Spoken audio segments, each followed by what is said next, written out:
On March 1st, the Colombian military, assisted by US Special Forces and US sat phone tracking, attacked illegally a rebel FARC camp inside Ecuador. This mission could not have happened without Washington's approval. Over 20 people were killed while they slept, including Raul Reyes, the FARC's second-in-command, and also a key player in the FARC hostage negotiations with Colombia, led by Venezuelan President Hugo Chavez. The attack was framed by both Washington and Bogotá as part of the war on terror. On one side there was Chavez and Ecuador President Rafael Correa. On the other side, Colombian President Álvaro Uribe and George W. Bush. US presidential candidates McCain, Obama, and Clinton, they all supported Uribe and Bush. 3 FARC laptops miraculously survived the bombing. The Colombians asked Interpol to examine the files. Interpol released its report on May 15th, admitting there was no evidence the Colombians tampered with the files. But the report also said there was no proof there was no tampering. The story goes way beyond 3 high-impact laptops. It's part of a relentless, concerted campaign against Venezuelan President Hugo Chavez.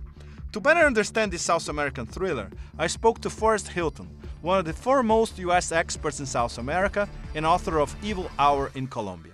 So Forrest, what's really happening with this dodgy laptop story? Look, Interpol is saying basically that, I quote, there was no tampering with the contents of the laptops. But then in the middle of the report, they also say that Interpol experts didn't, I quote, evaluate the accuracy or the source of the exhibit's content. That's precisely why the Colombian government agreed to turn it over to Interpol in the first place, is that they knew that Interpol would not be able to testify to the veracity of the contents. And if you read the Interpol report carefully, as you said, they say that, in fact. They also say that what they call the chain of custody, this is a sort of technical term that forensic experts use, the chain of custody was broken between March 1st and March 3rd. And in fact, during that 48-hour period, the computer was under the control of the Ministry of Defense and an elite anti-terrorist squad. And in fact, the Interpol report says that the Colombian government had direct access to those computers in that 48-hour period. In the middle of the report, they say that some documents, they had different date stamps on them as well.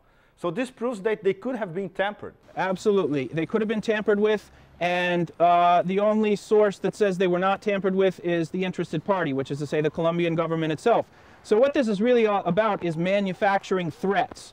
The volume of this data would correspond to 39.5 million pages in Microsoft Word.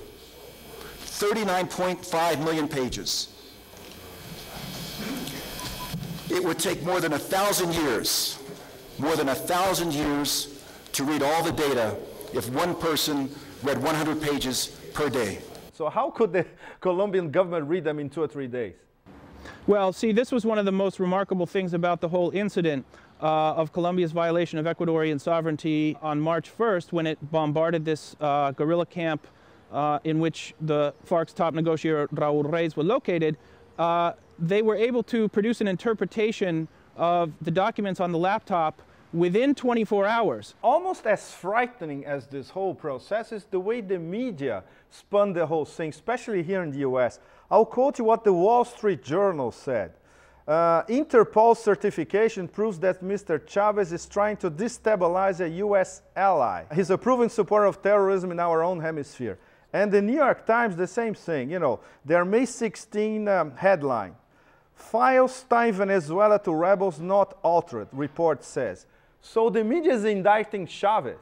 Right. This is the propaganda war on Chavez and the Venezuelan government taken to a new level in terms of being a really systematic international disinformation campaign. I think it's safe to assume that the Colombian government expected the US media to simply act as microphones for the claims that it was making about the actions of neighboring governments. And in fact, that's mostly what happened. It does sort of stretch the imagination to think that after launching smart bombs into a guerrilla camp very far from any electrical outlets or internet connections, that they would then be able to recover absolutely strategic information as well as USB memory sticks Now, it's unlikely that computers would survive that type of attack. It's even more unlikely that USB memory sticks would survive that sort of attack. On the other hand, the computers that were in the hands of top paramilitary leaders who were extradited to the United States just this week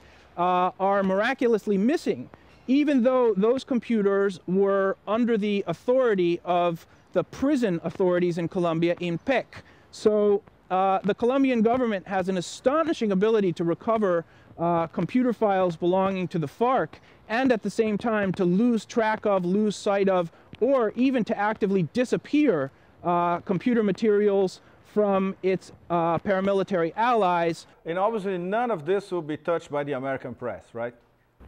Absolutely not. The fact that these laptop computers belonging to the top paramilitary leaders extradited to the U.S. on cocaine trafficking charges is a non-story for the U.S. media. The only story that matters is that the laptop proves that Chavez has ties to the FARC. That's the only story that they're interested in. Yeah, but the demonization campaign seems to be reaching another level nowadays. Look at these developments. A Navy surveillance, U.S. Navy surveillance plane. The Pentagon admitted they had entered Venezuelan airspace.